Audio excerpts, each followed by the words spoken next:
Yahweh, the so-called God of the Old Testament, wasn't a divine spirit watching over humanity. He was flesh and blood.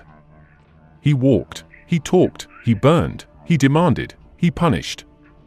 That's not the behavior of an all-loving, omnipotent creator. That's the profile of a ruler, a being of power, ego, and control.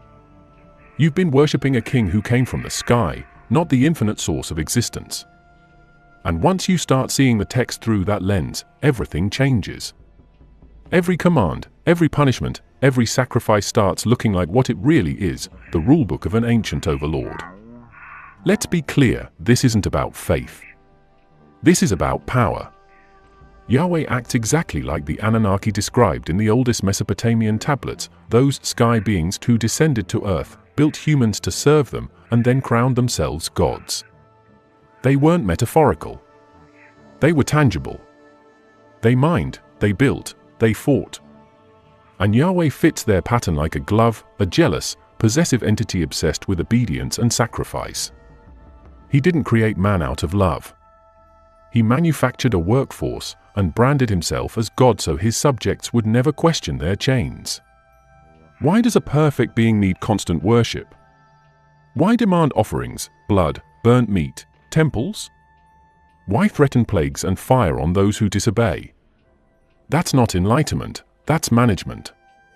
It's the psychology of a ruler maintaining dominance through fear. The so-called covenant wasn't a spiritual pact, it was a contract. Serve me, obey my rules, and I'll keep you alive. Step out of line, and I'll erase you. That's not divinity. That's dictatorship on a cosmic scale. Now look at the language of those ancient texts. Yahweh comes down in smoke, in thunder, in light. He walks in the garden. He descends from a mountain. He rides a chariot of fire. These are physical descriptions. You're not reading about an invisible God, you're reading about a being with technology. A being whose power looked divine to Bronze Age humans who couldn't tell the difference between a spacecraft and a flaming chariot. And what's worse? This being claimed exclusivity. You shall have no other gods before me. That's not the voice of the source. That's a conqueror warning his subjects not to defect. The Anunnaki story mirrors this perfectly. In Sumerian accounts, these sky beings split into factions, those who wanted to guide humanity and those who wanted to control it. Yahweh falls squarely into the latter. The jealous God. The Punisher. The one who floods, smites, curses, tests, and destroys. That's not benevolence, it's ownership. And ownership requires submission. That's why fear of God is written as the foundation of wisdom. Not love. Not freedom. Fear. People forget that Yahweh wasn't the only God worshipped in ancient Israel. There were others, El, Baal, Asherah.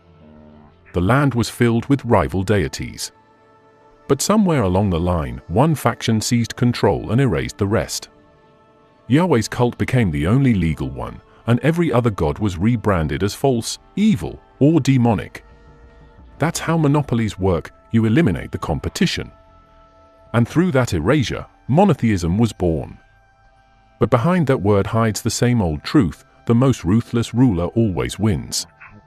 Let's take a step back and analyze the behavior pattern.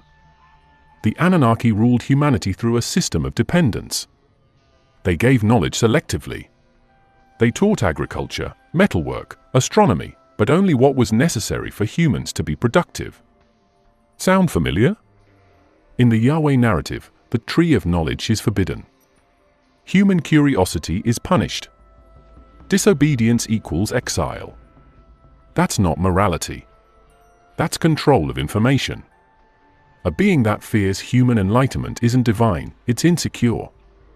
Because the moment you learn, you become unpredictable. And unpredictable workers don't stay slaves for long. And when humanity began multiplying, Yahweh's reaction wasn't joy, it was irritation.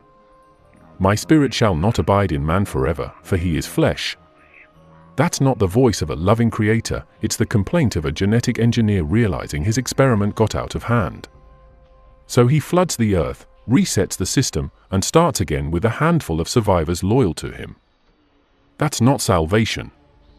That's population control. The flood narrative isn't a moral lesson, it's a cover-up of mass eradication.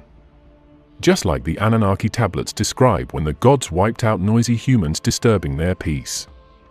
Ask yourself, why is Yahweh obsessed with blood? Blood on the altar. Blood on the doorpost. Blood in the covenant. Because blood is energy. Every ritual, every sacrifice was an energy transaction disguised as worship. The Anunnaki were said to absorb the life essence of offerings.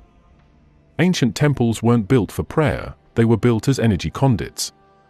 Humanity was the power source. Religion was the circuit. And Yahweh was the system administrator, feeding off obedience and fear to sustain his reign.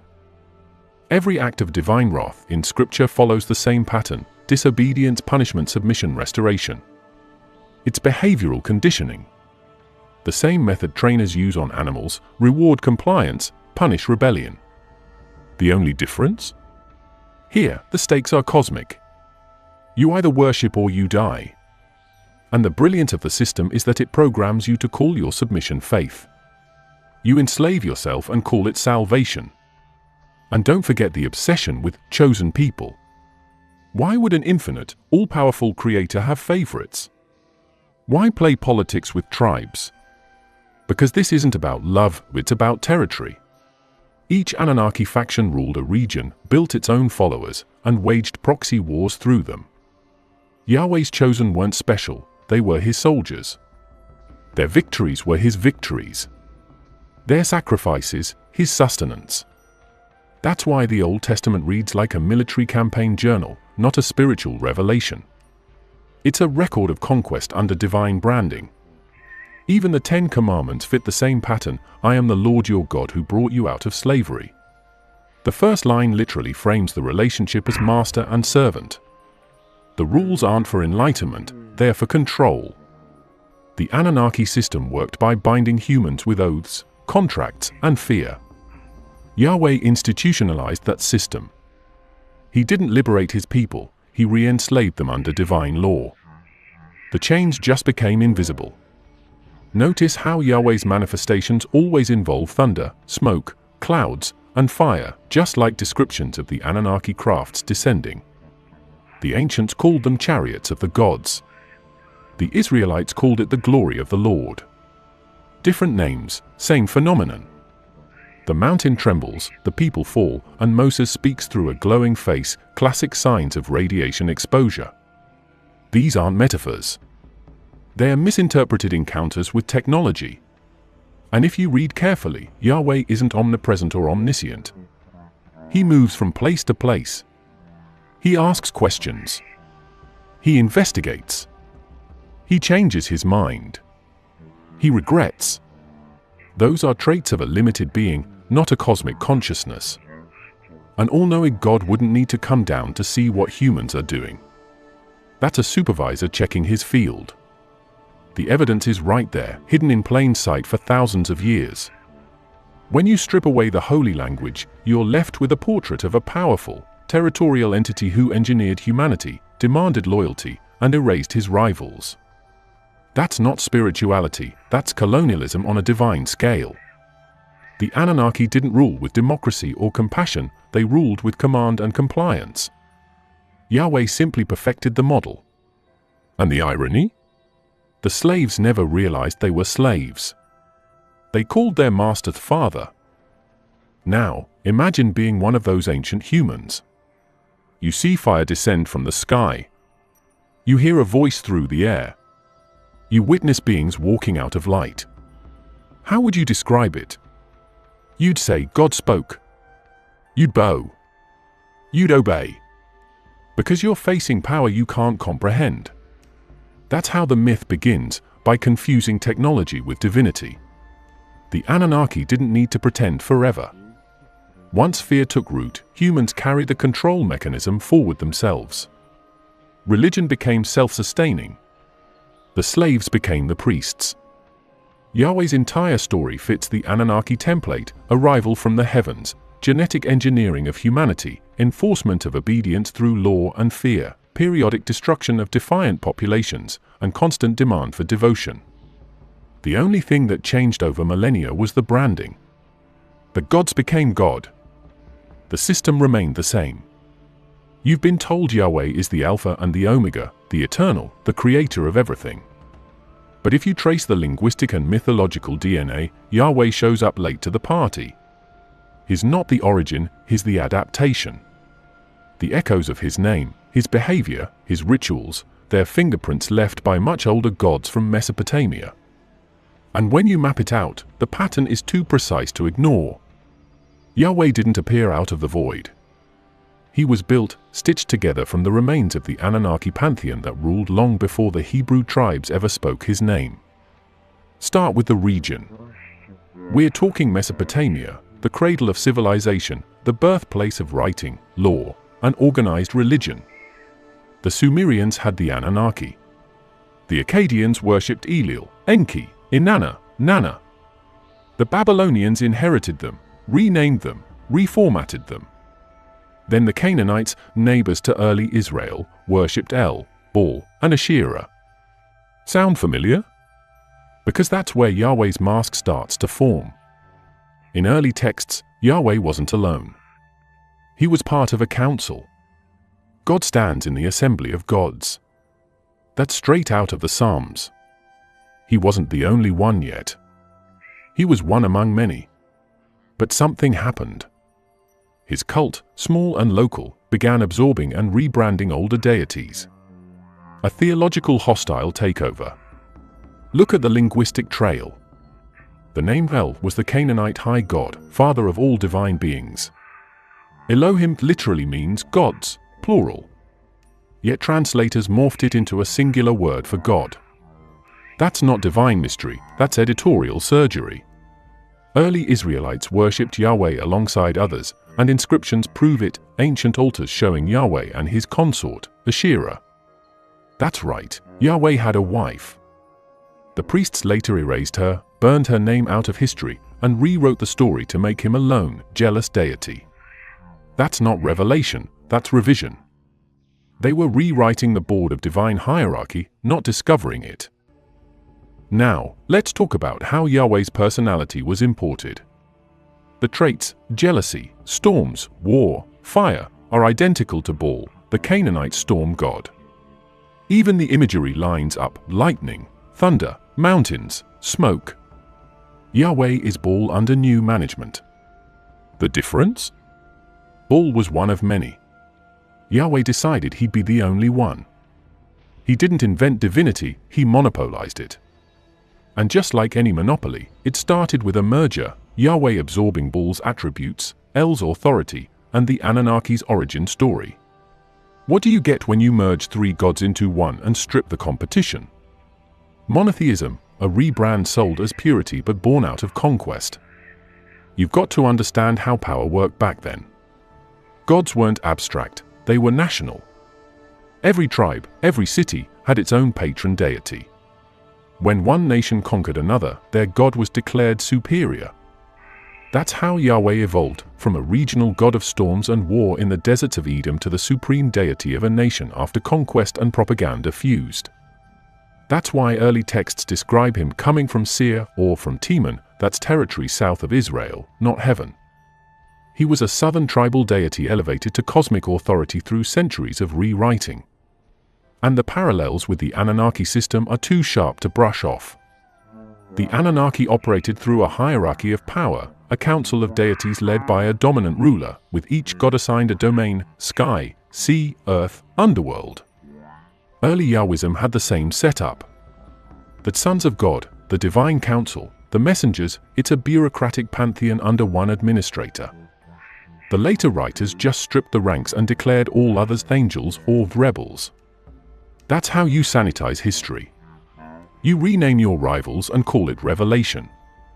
The entire idea of Satan as a fallen angel may have been the leftover myth of rival Anunnaki factions who opposed Yahweh's claim to total control. Watch how the mythology shifts over time. The earliest Hebrew traditions mention El Elyon, the Most High, who divided the nations among his sons, each getting a people to rule. Israel, they said, was Yahweh's portion. Translation: Yahweh was assigned a territory. That's administration, not omnipotence. That's the exact same pattern the Anunnaki used. They governed human tribes like property, each deity with their own subjects. Yahweh just ended up with the loudest worshippers and the best propaganda. Here's where it gets darker. The priests who solidified Yahweh's supremacy didn't just erase the competition, they demonized them. The mother goddess Asherah, once called the Queen of Heaven, became an abomination. Bull, once a revered storm god, became the symbol of evil. Even serpents, symbols of knowledge and healing, were cursed. Why? Because every rival symbol represented independence, sexuality, fertility, or knowledge, things that empowered humans. Yahweh's reformation purged all that and replaced it with hierarchy, obedience, and purity codes. The system wasn't spiritual, it was political. You control a people by controlling their gods. You control their gods by controlling their story. And it's not just theology, it's geography. The temples, the mountains, the rituals, they're carbon copies of Mesopotamian models. The Ark of the Covenant? That's a portable version of an Anunnaki energy chamber, gold-lined, conductive, dangerous to touch, carried by priests using insulating rods. The cherubim on top? That's straight from Babylonian iconography, winged hybrids guarding divine technology. You think it's myth until you realize every culture describing their gods' machines uses the same imagery: wings, fire, light, and sound. The same blueprint, different branding. Yahweh's Ark wasn't a symbol, it was a device. Even the laws echo the Sumerian and Babylonian codes. Hammurabi's tablets came long before Moses, and the structure, commandments, punishments, divine justification, is almost identical. It's not divine download. It's legal plagiarism. The difference is, Yahweh's version ties law directly to worship. Break a law, and you don't just break order, you defy God. That's genius-level social engineering. You merge law enforcement with theology, and suddenly every disobedient act is a sin. That's how control evolves from visible chains into invisible guilt. And you want to talk about evidence of the Anunnaki fingerprints? Look at the obsession with genealogy, who begat who, which bloodline carries the covenant. That's not spirituality, that's tracking a project. It's data management in ancient language. The same pattern exists in the Anunnaki epics, bloodlines of pure descent, hybrid offspring, beings of mixed divine and human DNA. The Hebrew texts continue that theme, sons of God taking human women, creating Nephilim. That's not a moral story, it's a record of interference. The hybrids threatened the hierarchy, and the purge followed. Flood, reset, repeat. Same cycle. Different God name. The reason this connection matters isn't to disprove faith, it's to understand origin. Yahweh didn't emerge from nothing. He was carved out of the old world of sky kings and cosmic bureaucrats. The transition from polytheism to monotheism wasn't enlightenment, it was consolidation. The Anunnaki ruled by many names: Enlil, Enki, Marduk, Bull. Yahweh became the final face of that dynasty. When humans finally started writing the story, they forgot, or were forced to forget, that those gods once had bodies, territories, rivalries, and machines. The myth got sanitized, then sanctified. But you can still see the seams. You can trace it in ritual. Yahweh's early followers built altars on high places, mountaintops, just like the Anunnaki landing sites. Smoke offerings, animal blood, fire, incense, it's not symbolic, it's chemical. Every temple in the region was a station, a power node connecting heaven and earth. The ancient texts say the gods descended upon the mountain. Yahweh does the same. Sinai, Zion, Carmel, each a meeting point between the divine and the terrestrial. Same playbook. The difference is in branding. Yahweh calls it holiness, the Sumerians called it descent. And then there's the Ark narrative, the glory of the Lord that strikes people dead if they touch it, that emits light and sound, that must be carried by specific personnel wearing protective garments. That's not worship, that's containment protocol. You're looking at ancient technology described through pre-scientific language. The Anunnaki legends talk about tablets of destiny, tablets, objects that held codes of creation and law. Sound familiar? Tablets of stone. Commandments written by the hand of God, another mythic reformat of Mesopotamian tech. The stories people romanticize as a divine justice are filled with terror, domination, and raw violence. Yahweh's record isn't the story of a benevolent God saving mankind, it's the history of a ruler enforcing compliance through punishment and fear. You've been told those acts were righteous, but if you read them for what they are, it's a chronicle of control. Genocide, mass execution, total obedience, sacrifice, submission, it's all there. You just learn to call it holy. Look at the pattern. Every time humanity disobeys, Yahweh responds with annihilation. Whole cities wiped out. Entire bloodlines erased. Floods, plagues, fire, war. He's not correcting behavior, he's asserting dominance. This isn't moral teaching, it's enforcement through terror. The destruction of Sodom and Gomorrah isn't a morality tale, it's an intimidation tactic. The same script appears again and again: one God, one order, one warning, follow or perish. That's not spirituality. That's occupation. The psychological manipulation is brilliant. He builds fear into worship. People don't follow out of love, they follow out of survival. Fear of the Lord is the beginning of wisdom. That line alone tells you everything. It's conditioning. Once you make fear sacred, you never need chains again. People police themselves. And every time they question it, there's another story of divine punishment waiting to remind them: obedience equals life, doubt equals death. That's control engineering at its finest. Now, let's talk about the blood. Yahweh's entire system runs on it. Every covenant, every ritual, every blessing, sealed in blood. Sacrifices aren't symbolic, they're transactional. Life force for favor. The smell of burning flesh described as a pleasing aroma. You don't call that divine, you call that primitive energy exchange. These aren't rituals of devotion, they're fuel cycles. Every slaughter, every altar, every offering, feeding something that demanded constant sustenance. It's not morality, it's consumption. The God of mercy couldn't function without death. And he doesn't stop at animals. He tests humans with the ultimate offering, child sacrifice. Remember Abraham and Isaac. A test, they say.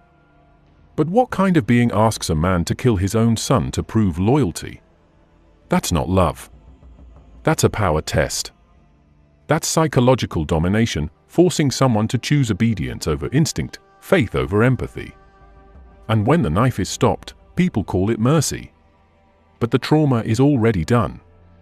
You've proven your fear outweighs your humanity. That's the point. Every empire uses fear to hold power. Yahweh institutionalized it. The Israelites marched into Canaan under divine command, slaughtering men, women, children, even animals, because the Lord ordered it. When you read those passages, you're not reading about spiritual purification. You're reading about conquest under religious justification. It's the same logic every tyrant uses: kill in the name of order. Destroy to preserve purity. The only difference is, Yahweh doesn't hide behind politics. He brands it as holiness. Now, here's where it gets even darker. Yahweh doesn't just punish humans, he manipulates them into punishing each other. He sets laws that pit tribes, families, even neighbors against one another. You disobey? Your entire household is cursed. Someone sins? The whole community pays. It's not individualized justice, it's collective fear. A system designed to make everyone monitor everyone else. That's how you build control that lasts generations. When fear becomes cultural, no one escapes it. Let's dissect how Yahweh's punishments always escalate. Disobedience starts small: a warning, a plague, a disaster, and ends in extermination. He doesn't correct behavior gradually, he nukes it from existence. When the Israelites complain in the desert, fire rains down. When they worship a golden calf, thousands are slaughtered. This isn't divine discipline. It's overkill. It's the mindset of an authoritarian being incapable of coexistence. You don't reason with Yahweh, you obey or you're erased. And notice how his anger operates. It's never proportional. It's absolute. Infinite rage for finite mistakes. That's not godly wrath, it's the psychology of an unstable ruler. Every act of defiance is treated as rebellion. Every question is blasphemy. Every rival deity is treason. That's not justice, that's paranoia. You're not dealing with omniscience, you're dealing with a celestial dictator who cannot tolerate challenge. The only acceptable world is total submission. The concept of holy war originates here.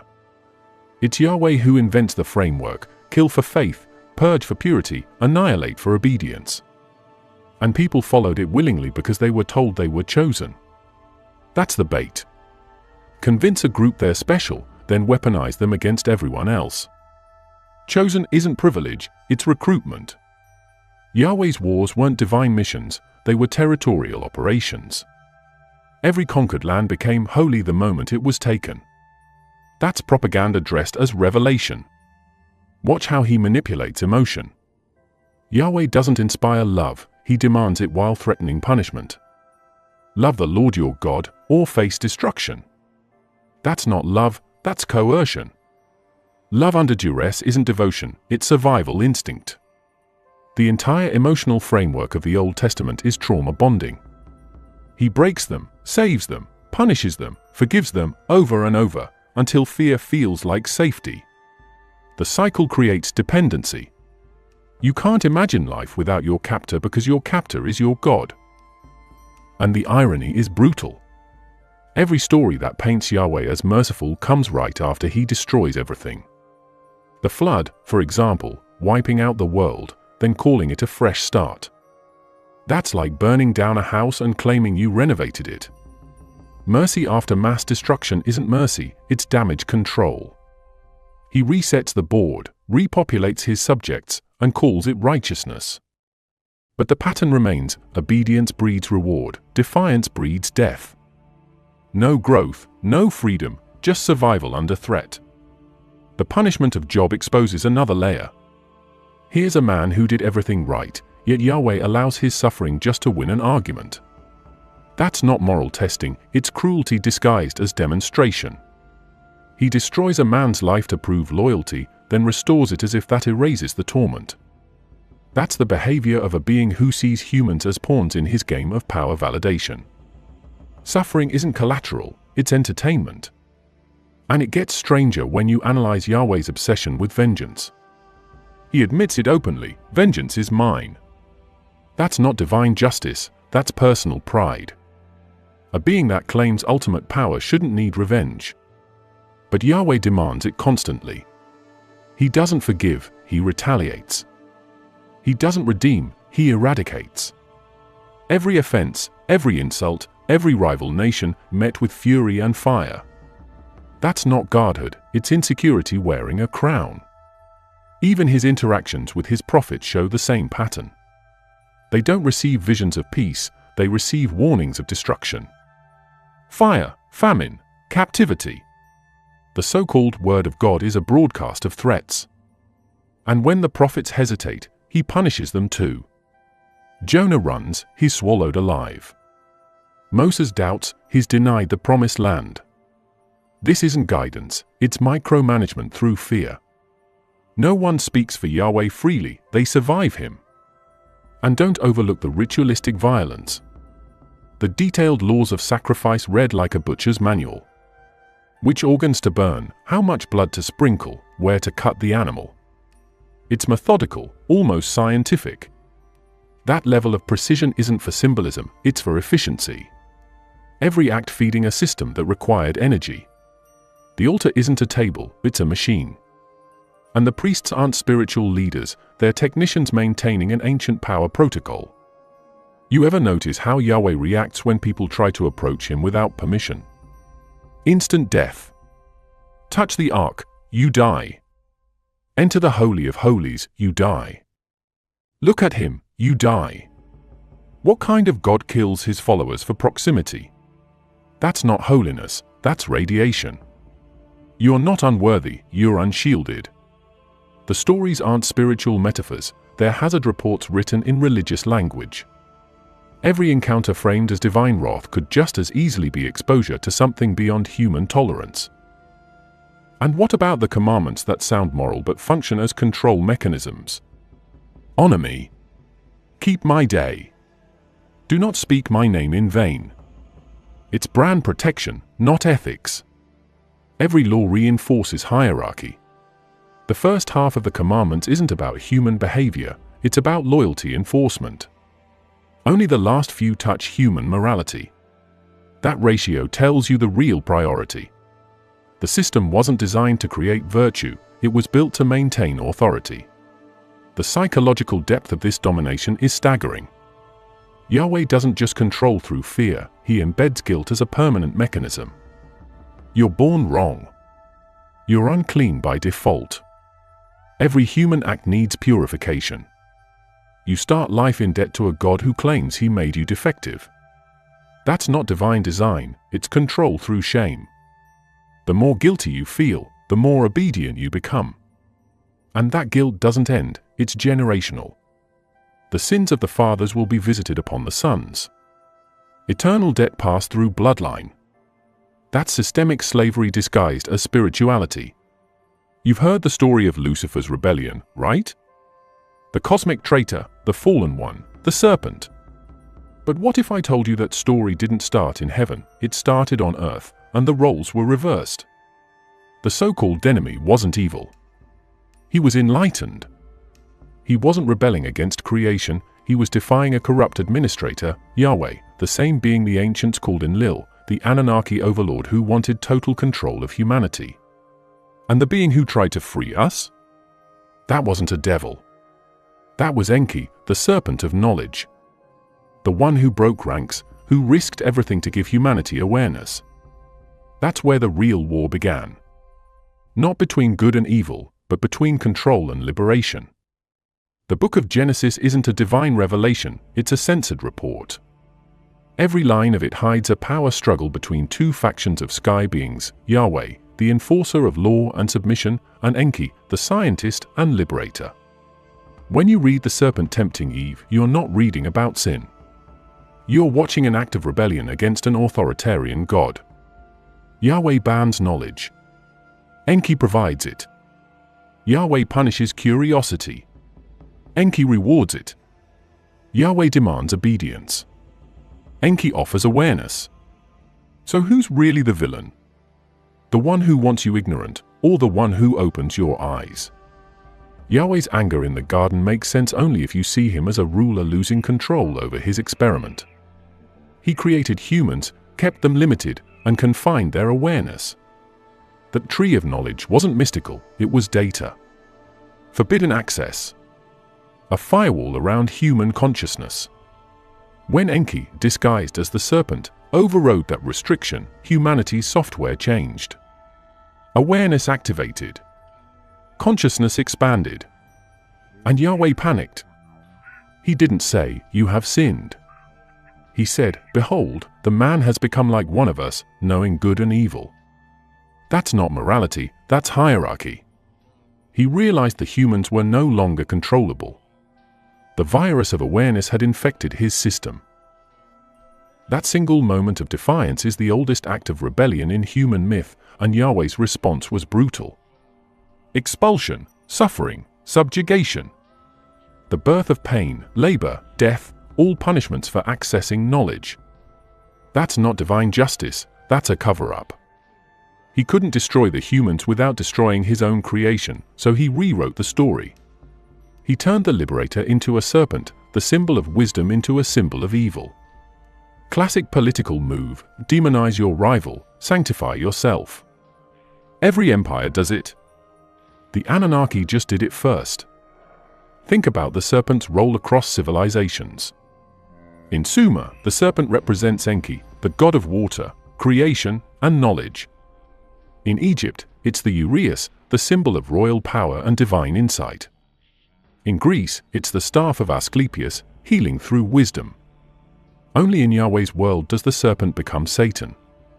Why? Because the serpent disobeyed. Because it gave humanity power that Yahweh didn't authorize. The serpent wasn't the fall, it was the awakening. The moment the human race stopped being livestock and started being conscious beings. And Yahweh never forgave that. Every myth that followed, Cain and Abel, Babel, the flood, they're all versions of the same retaliation. Every time humanity evolves, Yahweh intervenes. He divides, destroys, resets. Because consciousness is the one thing he can't control. And who shows up again and again in these stories? The trickster, the rebel, the one bringing light or knowledge. Prometheus steals fire. Thoth brings wisdom. Lucifer brings illumination. It's the same archetype, different masks. The bringer of forbidden knowledge who gets punished by the jealous God. The story repeats because it's not fiction, it's a memory, encoded into myth, of that ancient schism between Yahweh and Enki. Let's break it down like a real investigation. Enlil, the High Anunnaki commander, represents order, authority, discipline, everything Yahweh embodies. Enki, his half-brother, represents intelligence, experimentation, evolution, everything Yahweh fears. The humans were Enki's creation. He designed them. But Enlil claimed ownership. He became their god. That's where the friction exploded. Enki wanted humans to learn, to grow, to join the ranks of the divine. Enlil, Yahweh, wanted them obedient, functional, productive. That wasn't a moral disagreement. That was a managerial crisis. Enki saw potential, Yahweh saw property. And when that property woke up, the war began. You can trace this conflict in every layer of scripture once you strip away the translation filters. Yahweh is always punishing humans for curiosity, eating forbidden fruit, building towers, mixing languages, creating tools, challenging nature. Every act of progress is treated as sin. Every expression of independence gets labeled rebellion. That's not holiness, it's suppression of evolution. And the serpent keeps coming back, over and over, whispering knowledge, offering tools, teaching alchemy, astronomy, agriculture. Those are Enki's fingerprints. The hidden hand of the rebel god still working through history, hiding in plain sight while Yahweh builds systems to erase him. The story of the Tower of Babel is a perfect example. Humans start building a structure to reach the heavens, a metaphor for enlightenment. Yahweh says, they will become like us. The same fear he expressed in Eden. So what does he do? Confuses their languages, scatters them, divides them. Classic containment. But look closer, the humans weren't trying to overthrow God, they were trying to join him. To ascend. To reunite with the source. Yahweh's reaction reveals his true nature, he's not threatened by evil, he's threatened by independence. Now, imagine the flood from this perspective. Yahweh claims humanity became corrupt. But what does corrupt mean in a control system? It means disobedient, independent, self-aware. But sons of God mating with daughters of men isn't sin, it's integration. The blending of divine and human bloodlines. Enki's doing. He was merging the two species. Yahweh calls it abomination because it breaks the boundaries he set. So he floods the world, wipes out the hybrids, and resets humanity to factory default. It's not moral cleansing, it's data purging. The flood wasn't judgment. It was reboot. And Enki, once again, defied him, saving Noah's bloodline, preserving the spark of knowledge that would rebuild civilization. That's the hidden thread connecting all ancient myths, the tension between those who wanted humanity to ascend and those who wanted it contained. Yahweh enforced vertical hierarchy. Enki pushed horizontal evolution. One ruled by command, the other by awakening. That's why, even in later religious texts, you find traces of this duality. The prophets talk about the word of the Lord, but the mystics talk about the voice within. One comes from fear, the other from awareness. two frequencies still battling for human consciousness. And the irony? The very God who punishes the serpent later performs the same role. Yahweh gives laws, reveals secrets, sends fire from heaven, actions indistinguishable from the forbidden powers he once condemned. He steals Enki's playbook and claims authorship. The rebel becomes the villain, and the tyrant becomes the teacher. History rewrote the crime scene. Every culture that followed inherited the edited version, the version where rebellion equals evil, obedience equals good. That's how you rewrite history to erase the liberator. You can even see how this rivalry influenced humanity's idea of good and evil itself. The entire moral structure of Western civilization is built on this flipped narrative: obedience glorified, curiosity condemned. That's not accidental. That's programming. Yahweh's system made humans associate enlightenment with sin and fear with virtue. Meanwhile, the archetype of the serpent kept surfacing under new names: Hermes, Lucifer, Prometheus, always the same message: you don't need permission to evolve. But Yahweh's system buried that message under dogma. The emotional charge of these stories isn't about faith, it's about power trauma. Humanity remembers being punished for learning. That's why every spiritual awakening feels like guilt, why every question feels like blasphemy. That's Yahweh's signature embedded in the collective psyche. The guilt isn't natural, it's inherited. The serpent didn't curse us. Yahweh programmed us to fear the very thing that could free us: knowledge. The war between Yahweh and Enki didn't end in myth, it metastasized into ideology. One side uses fear, law, and submission to maintain control, the other uses knowledge, science, and rebellion to awaken autonomy. Every culture, every empire, every religion that followed is a retelling of that same war. The labels changed: angels versus demons, light versus darkness, but the structure stayed the same. The Anunnaki just rebranded the factions. Yahweh's narrative became mainstream religion. Enki's narrative became forbidden law. Now, focus on the emotional pattern behind Yahweh's jealousy. He's not threatened by rival gods, he's threatened by rivals who empower humans. Every time a being shows up offering enlightenment, Yahweh calls it deception. Every act of self-realization becomes temptation. It's not because the knowledge is false, it's because knowledge makes humans harder to control. The serpent's sin was not lying, but it was telling the truth too early. And Yahweh's wrath was the response of a ruler whose subjects just discovered they were more than slaves. Let's talk about the one thing religion never wanted you to ask: why would a god need to create workers? The story of creation isn't divine inspiration, it's industrial design. The human race wasn't crafted out of love, it was manufactured for function. The so-called creation of man was a lab project, a genetic operation by a group of advanced beings known to the ancients as the Anunnaki, beings who engineered humans to serve, mine, and maintain the system they built on Earth. And the head of that operation, the one later rebranded as a god, was Yahweh. Strip away the poetry, and Genesis reads like a field manual. Let us make man in our image, after our likeness. Us, not me. That's a committee talking, a team of beings modifying a species. The image part isn't spiritual resemblance, it's biological patterning. They made us compatible, programmable, and dependent. And Yahweh wasn't the artist, he was the project manager. He didn't create life from nothing, he reproposed what already existed. The raw material was here. The spark came from somewhere else. That's why the first human is called Adam, from Adamu, the Sumerian term for worker or servant of the gods. That's not religion. That's production. The Anunnaki system needed labor. Mining gold, maintaining energy systems, building infrastructure, tasks too menial for divine rulers. So they engineered a hybrid, part earth creature, part divine DNA. The experiment worked, but the result was unstable, emotional, self-aware, unpredictable.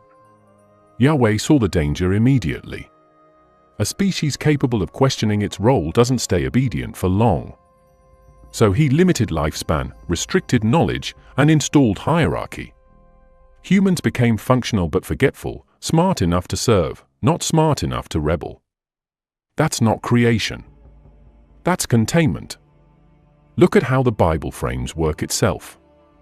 Labor isn't sacred, it's punishment. By the sweat of your brow you will eat your food. That's not a moral statement, it's a genetic memory of slavery. The Anunnaki designed humans to toil, and Yahweh encoded that in myth so no one would ever see it as oppression. Work became worship. Service became virtue. You weren't supposed to see yourself as labor, you were supposed to see yourself as faithful. It's the oldest rebrand in history, slave turned servant, servitude turned holiness. The flood narratives, the genealogies, the chosen bloodlines, all trace back to this project management system. The hybrids that deviated from the program were wiped out. The ones that stayed compliant became blessed. Noah wasn't righteous in a moral sense, he was genetically pure, uncorrupted by forbidden crossbreeding. The reset wasn't moral cleansing, it was quality control. The earth wasn't cleansed of sin, it was sterilized of mutation. Yahweh was maintaining his experiment, rebooting humanity when the DNA no longer matched the original blueprint. Even the concept of breath, the Spirit of God breathed into man, reads like an activation sequence. The word Rosh means wind, energy, force. The moment that energy entered the body, the hybrid woke up. That's not spiritual awakening, it's bioengineering. The so-called soul was the operating system. The body was the hardware. Yahweh was the engineer running code. And when you see humans as biological programs, the endless cycle of obedience, worship, and sacrifice suddenly makes perfect sense, it's feedback. Energy returned to its source. Every temple built, every altar raised, every prayer uttered, it's data transfer. A control signal looping back to the original designer. Ancient priests weren't just holy men, they were system operators. They performed the rituals, maintained the frequencies, ensured the energy output flowed where it needed to go. The language of pleasing aroma, sweet savor, and acceptable offering describe sensory and energetic responses, not divine emotions. It's calibration. When humans stopped offering, the system destabilized. Yahweh's anger wasn't rage, it was depletion. The grid needed input. Blood, sound, smoke, all forms of vibration. That's why the Old Testament God reacts physically. He doesn't manifest everywhere at once, he appears, descends, interacts. That's not omnipresence, that's limited range. You're dealing with a being bound by energy and location. The glory of the Lord descending on a mountain or temple wasn't metaphysical light, it was plasma discharge, the same phenomenon described in every ancient civilization when the gods landed. The technology was divine only because no one else understood it. And humanity's job wasn't to comprehend it, it was to fuel it. You can see the same pattern in the division of humanity into tribes, castes, and priesthoods. That wasn't social evolution, it was engineered hierarchy. Each level served a function. The workers harvested. The warriors protected. The priests mediated. And Yahweh ruled. It's the structure of a colony, not a family. And the laws given through prophets weren't moral innovations, they were behavioral protocols to maintain the experiment. Do not mix fabrics, do not eat certain animals, do not marry outside your tribe. Those aren't moral warnings, they're genetic segregation policies. They preserve the bloodline of the subjects closest to the original Anunnaki design. When you start viewing humanity through this lens, the entire narrative changes. Free will becomes a controlled variable. Sin becomes system malfunction. Salvation becomes system repair. The afterlife? That's recycling, souls repurposed for new biological vessels once the old ones fail. That's why ancient texts emphasize obedience even in death. The machine doesn't stop when you die, the cycle continues. You're rebooted, reassigned, redeployed. The illusion of freedom keeps you compliant. You serve the system even beyond the grave. Now, the question that burns, why gold? Why Earth? Why humans? Gold isn't just decoration. It's a perfect conductor, radiation shield, and energy stabilizer. The Anunnaki needed it for technology, atmosphere, and longevity. Mining it themselves was inefficient. So they made a species to do it. The first cities, Eridu, Uruk, Ur, weren't cultural centers, they were extraction sites. The Garden of Eden wasn't paradise, it was the prototype compound where the first workers were created, trained, and monitored. Yahweh wasn't walking through a garden for leisure, he was overseeing production. And when the workers ate from the tree, they weren't sinning, they were discovering autonomy. That moment jeopardized the project. Even the concept of dominion, let them rule over the earth, is misleading. Humanity wasn't granted power, it was assigned management. The Dominion Clause was an operational directive to maintain the resources for the gods. The animals, plants, minerals, all inventory. That's why the earliest myths describe humans as caretakers, not kings. You don't own the earth if you were made from its dirt, you manage it for those who did. The real giveaway lies in Yahweh's constant obsession with purity and contamination. Over and over, the text warns about defilement, impurity, and unclean things. That's not spiritual hygiene, it's genetic protectionism. Mixing species, bloodlines, or even cultural practices threatens the experiment's integrity. When he commands genocide against certain tribes, it's not about moral corruption, it's about genetic deviation. Those populations carried traces of rival Anunnaki factions. Wipe them out and the control stays centralized. It's not divine wrath, it's competitive dominance.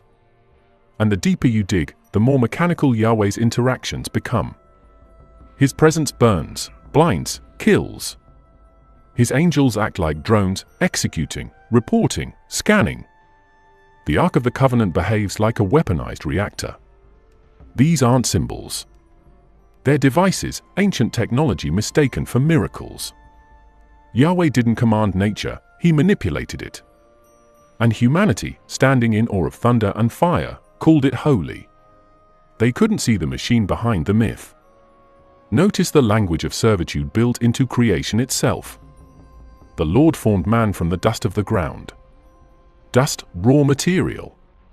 Not creation ex nihilo, construction from components. The process is hands-on, physical, deliberate. There's no poetry here, it's assembly. And the image of God idea functions like branding, a permanent psychological watermark. Every human carries the imprint of their creator, not as a soul, but as a system tag. That's why religious devotion feels instinctive, it's genetic memory, the coded loyalty embedded during the first design. Worship is not choice, it's programming. The entire dynamic between Yahweh and humanity reads like the relationship between an engineer and his prototype. When humans behave as intended, the project thrives. When they evolve beyond parameters, he resets. The flood, the plagues, the exiles, they're all corrective updates. Yahweh doesn't punish sin, he patches code. The commandments, the covenants, the rituals, they're firmware upgrades, keeping the system aligned to the original purpose. Humanity's tragedy is that it mistook control for care and maintenance for morality. Power never vanishes, it just changes names. The final act of the Yahweh Anunnaki agenda wasn't creation, rebellion, or even control. It was consolidation. The moment when one celestial ruler eliminated every rival, silenced every alternative god, and crowned himself the sole architect of reality. That's what monotheism really is, not spiritual truth, but the political endgame of an ancient power structure. The war of the gods ended not in battle, but in censorship. Yahweh didn't win because he was right. He won because he rewrote the record. Look closely at history. The old pantheons were crowded, sky fathers, earth mothers, serpent gods, star queens, moon priests. Then suddenly, all that vanished. Overnight, an entire cosmic ecosystem was compressed into one jealous, singular entity. I am the Lord, and there is no other. That's not enlightenment, that's monopoly. That's the voice of a ruler locking the system, deleting his competitors, and convincing the masses that diversity of divinity equals blasphemy. The divine internet was shut down, and Yahweh became the firewall.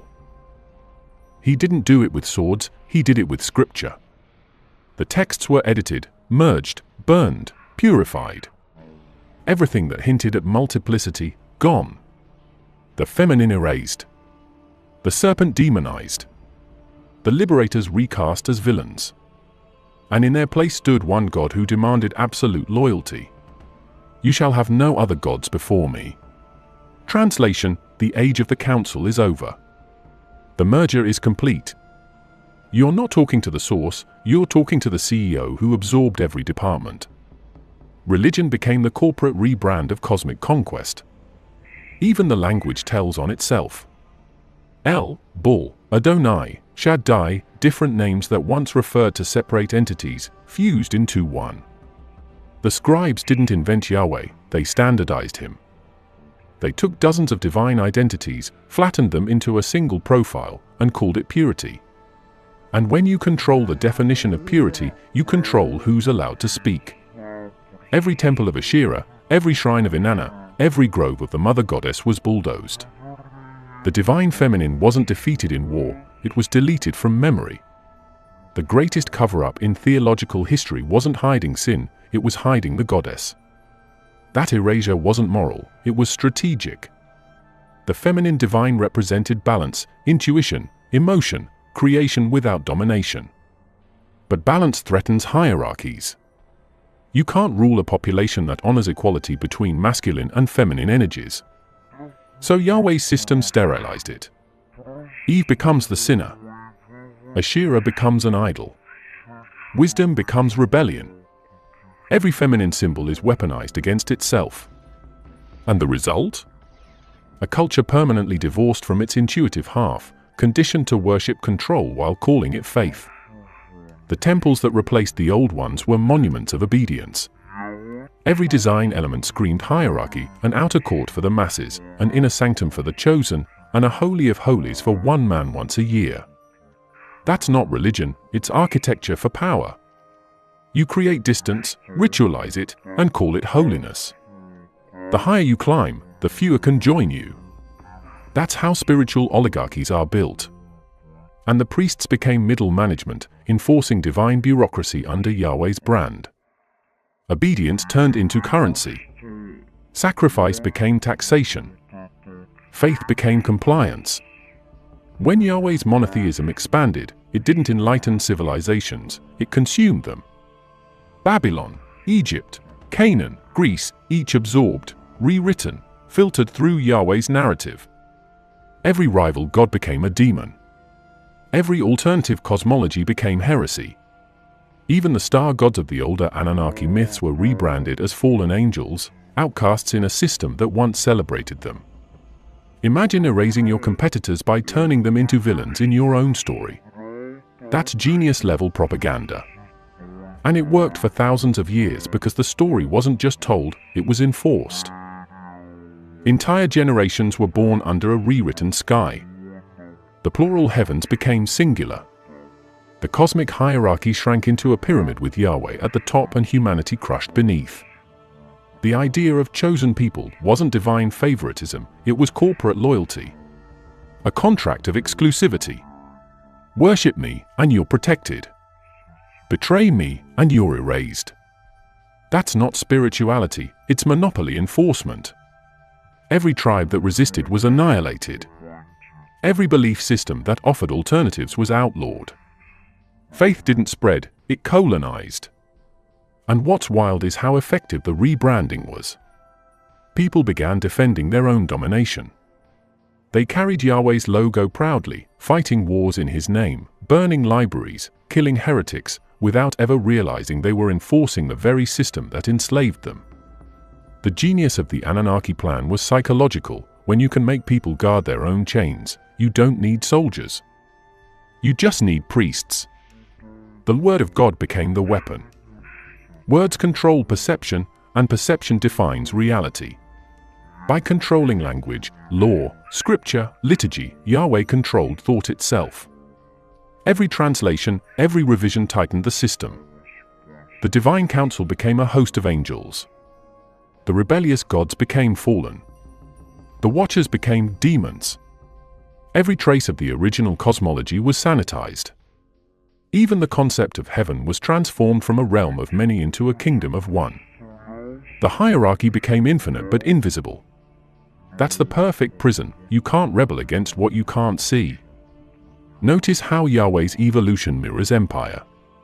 Polytheism was decentralized power, local gods, local authority, flexible worship. Monotheism mirrored central government, one law, one ruler, one system. It's not coincidence that as Yahweh's religion consolidated, human empires did too. Kings ruled under divine mandate because Yahweh ruled them. The God-king dynamic wasn't metaphorical, it was structural.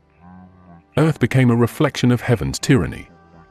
The macrocosm of Yahweh's celestial throne mirrored the microcosm of political power on earth. Religion became the prototype of totalitarianism.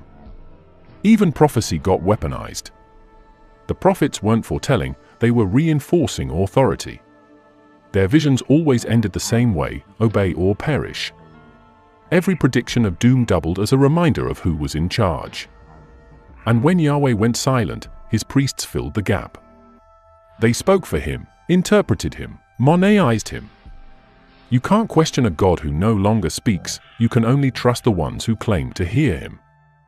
That's the beauty of absence, it creates dependence. And when other belief systems tried to rise, Yahweh's network absorbed them.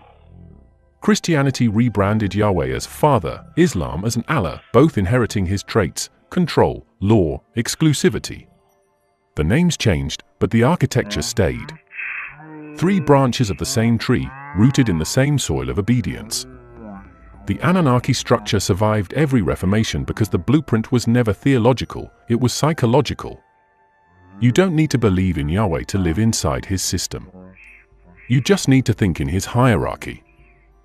Every ritual that survived, baptism, communion, prayer, functions like coded obedience. You kneel, you confess, you submit. The posture of worship is identical to the posture of surrender. Every motion reinforces hierarchy. Every repetition programs compliance. People think they're connecting with the divine, but they're reenacting an ancient pact of servitude disguised as devotion. The entire ritual economy runs on submission masked as spirituality. Even the concept of faith was redefined. In older systems, faith meant trust in the flow of life, in the balance of forces. Under Yahweh, faith means loyalty to authority. Doubt becomes treason. Questioning becomes sin. It's intellectual colonization, training people to equate curiosity with danger. The Anunnaki couldn't stop human evolution, but they found a way to domesticate it. They didn't chain the body, they captured the mind. Once you make obedience sacred, you don't need to enforce it. People police themselves. You can see the last traces of the older world buried beneath Yahweh's script. The symbols of duality, the serpent, the star, the wings, the cube, they all point to knowledge older than monotheism. But every time they surface, they get demonized. The cube becomes Saturn, the serpent becomes Satan, the light bearer becomes Lucifer. The old gods aren't gone, they are buried under Yahweh's propaganda machine, waiting for the few who can still read the symbols without fear. The irony is almost poetic. The entity that claimed to be the only God on earth ended up creating more division, more bloodshed, and more worship than any pantheon ever did. Not because of holiness, but because of branding. Yahweh's true genius wasn't in creation, it was in control. He turned belief into currency, obedience into worship, and domination into doctrine. Every system of modern power still follows that template: governments, corporations, religions, all reflections of that original hierarchy forged in the deserts of Mesopotamia. The story of Yahweh's transformation from one Anunnaki ruler into the one true God isn't theology, it's a case study in how myth becomes empire. The priests became programmers. The temples became control hubs. The commandments became code. Humanity didn't outgrow the gods, it internalized them. Yahweh's legacy isn't a religion, it's a mindset: one God, one truth, one order, no questions. The oldest monopoly in history disguised as enlightenment. And that, right there, is the real revelation, the transition from pantheon to prison, from gods to God, from creation to control. Yahweh didn't just erase his rivals, he erased the memory that there were ever rivals to begin with. And by doing that, he became the invisible architect of civilization's operating system, one command at a time, one scripture at a time, one generation at a time. Thank you for watching till the end, for diving this deep, for daring to listen past the noise. If you made it here, you didn't just hear the story, you saw the structure behind it. And that means you're already ahead of the program.